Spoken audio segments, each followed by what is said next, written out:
विशेषण। क्रिया विशेषण का अर्थ होता है क्रिया की विशेषता बताने वाले शब्दों को क्रिया विशेषण कहते हैं। जैसे मोहिनी जल्दी जल्दी खाती है। खाती है क्रिया है और कैसे खाती है, जल्दी जल्दी, यानी ये क्रिया की विशेषता बताई गई है, इसलिए जल्दी जल्दी शब्द क्रिया विशेषण है। क्रिया विशेषण के 4 प्रकार होते हैं। पहला रीतिवाचक, दूसरा कालवाचक, तीसरा स्थानवाचक और चौथा परिमाणवाचक। रीतिवाचक क्रिया विशेषण, जो शब्द किसी क्रिया को करने की रीति बताते हैं या तरीके को बताते हैं, उसे रीतिवाचक क्रिया विशेषण कहते हैं। जैसे फटाफट, धीरे धीरे, जल्दी जल्दी, हमेशा, ध्यानपूर्वक, अच्छी तरह इत्यादि। जहाँ पर काम को करने का तरीका समझाया जाए,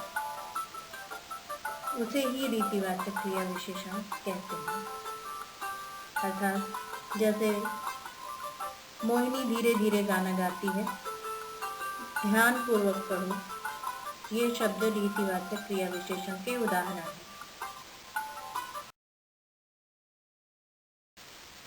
कालवाचक क्रिया विशेषण।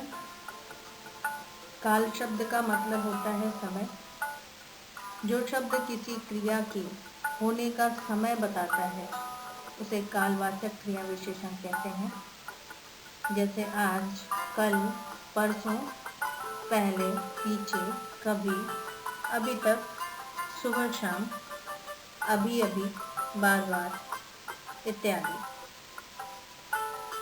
वह कल ही तो आया था, इसमें कल शब्द कालवाचक क्रिया विशेषण है। तुम्हें आज खाना नहीं मिलेगा, इसमें आज शब्द कालवाचक क्रिया विशेषण है। स्थानवाचक क्रिया विशेषण, यह तीसरा क्रिया विशेषण है। जो शब्द किसी क्रिया के होने के स्थान का बोध कराते हैं, उन्हें स्थानवाचक क्रिया विशेषण कहते हैं।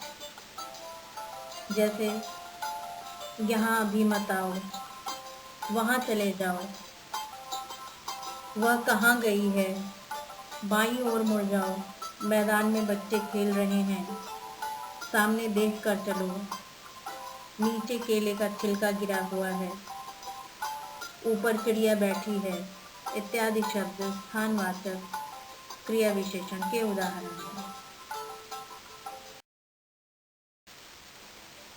परिमाणवाचक क्रिया विशेषण, यह चौथा क्रिया विशेषण का प्रकार है। जो शब्द किसी क्रिया के परिमाण अथवा निश्चित अनिश्चित संख्या का बोध कराते हैं, उसे परिमाणवाचक क्रिया विशेषण कहते हैं। जैसे बहुत ज़्यादा चावल दे दिया आपने, यहाँ बहुत शब्द परिमाण बता रहा है, चावल की मात्रा बता रहा है।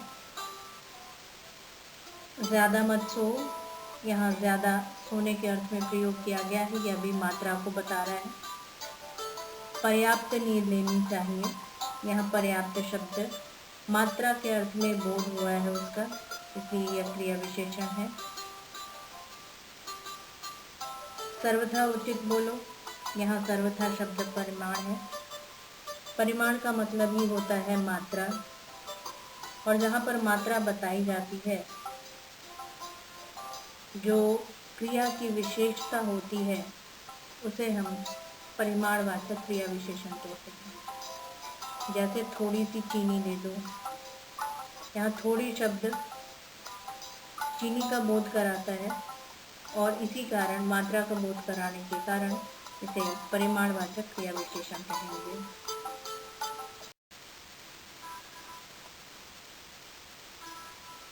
अन्य महत्वपूर्ण प्रश्न। पहला प्रश्न, रेखा चित्र के माध्यम से लेखक ने क्या कहने का प्रयास किया है? उत्तर, इस रेखा चित्र के माध्यम से लेखक ने एक अद्भुत चरित्र का उद्घाटन किया है, जो मनुष्यता लोक संस्कृति और सामाजिक सामूहिक चेतना का प्रतीक है। बाहरी वेशभूषा से कोई भी व्यक्ति साधु नहीं होता। सन्यासी का आधार जीवन की मानवीय करुणा या मानवीय संस्कार होते हैं। अपेक्षा रहित जीवन होता है जिसमें किसी से भी कोई इच्छा नहीं होती है। दूसरा प्रश्न, प्रभाती क्या होती है? प्रभाती सुबह सुबह गाई जाती है ताकि लोगों को उठाया जा सके और ईश्वर को याद करने का माध्यम है। हिंदू धर्म और सिख धर्म में लोग सुबह के समय सड़कों पर प्रभातियां गाते चलते हैं। आपने इस्कॉन मंदिर के लोगों को शायद ढोलक बजाते कीर्तन करते हुए रास्ते में देखा हो, जो सुबह के समय लोगों को जगाने का कार्य करते हैं ताकि लोगों की चेतना जागृत हो सके। बाल गोविंद भगत भी सुबह सुबह प्रभातियां गाते थे और लोग उनके मधुर गायन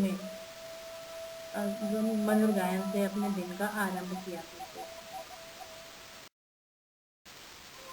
तीसरा प्रश्न, बाल गोविंद भगत एक विवेकशील व्यक्ति थे, सिद्ध कीजिए। उत्तर, बाल गोविंद भगत एक विवेकशील व्यक्ति थे। इस बात का पता इससे चलता है कि उन्होंने अपने बेटे की मृत्यु पर दुख की जगह हर्ष मनाया और अपनी बहू का विवाह करने की आज्ञा उसके भाई को दे दी। विवेकशील वही व्यक्ति होता है जिसे सही और गलत का निर्णय बेहतर ढंग से लेना आए। चौथा प्रश्न, बाल गोविंद भगत के जीवन से क्या संदेश मिलता है? बाल गोविंद भगत के जीवन से यह संदेश मिलता है कि हमेशा जीवन को प्रसन्नता के साथ बिताना चाहिए। विचार और आचरण में पवित्रता होनी चाहिए। स्वयं खुश रहना और दूसरों को अपने हिसाब से जीने देना चाहिए का पालन करना चाहिए। जो नियम और व्रत धारण करते हैं उसे पूर्णतया पालन करना चाहिए। मन पर तन हावी हो जाता है, इस कथन से लेखक क्या कहना चाहता है? उत्तर, मन तन पर हावी हो जाता है, यह बात लेखक उस समय कहता है जब बाल गोविंद भगत गांव में धान की रोपनी करते समय उन्मुक्त कंठ से गाते हैं और उनकी मीठी आवाज़ को सुनकर गांव के लोग उनके साथ झूमने लगते हैं। उनकी सुध बुध खो जाती है और उनका मन गाने की पंक्तियों की कल्पनाओं में विचरने लगता है। सिद्ध कीजिए कि बाल गोविंद भगत ने सामाजिक रूढ़ियों पर प्रहार किया है। उत्तर, पाठ में कुछ ऐसे मार्मिक प्रसंग आए हैं। मार्मिक शब्द का मतलब होता है ऐसी बातें जो आपके मन को छू जाए, आपके दिल को छू जाए, ऐसी बातें जिससे यह लगता है कि बाल गोविंद भगत प्रचलित मान्यताओं को नहीं मानते, सिर्फ उन्हीं मान्यताओं को मानते हैं जो विवेक की कसौटी पर खरी उतरती हैं। जैसे पहला, अपने एकमात्र पुत्र की मृत्यु पर होने पर भी वे गीत गा रहे थे और अपनी बहू को इस अवसर पर उत्सव मनाने के लिए कह रहे थे।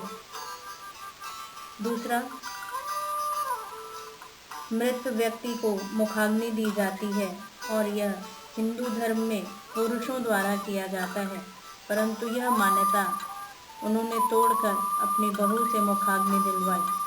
तीसरा, पुत्र वधू की दोबारा शादी कराई। हिंदू धर्म के अनुसार दोबारा शादी जल्दी नहीं होती है, लेकिन उस ज़माने में उन्होंने प्रचलित मान्यताओं का विरोध किया और विवेकपूर्ण निर्णय लिया।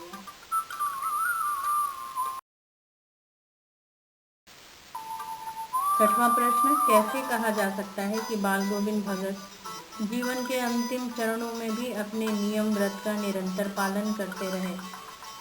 उदाहरण द्वारा स्पष्ट कीजिए। उत्तर, बाल गोविंद भगत प्रतिवर्ष गंगा स्नान के लिए जाते और कई कोस पैदल चला करते थे। घर से खाकर जाते और फिर घर आकर ही खाते थे।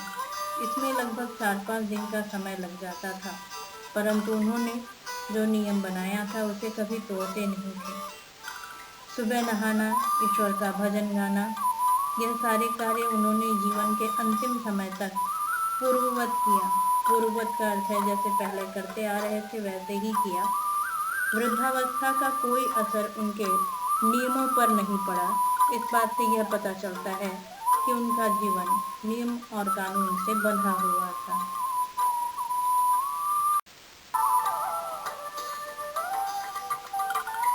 धन्यवाद।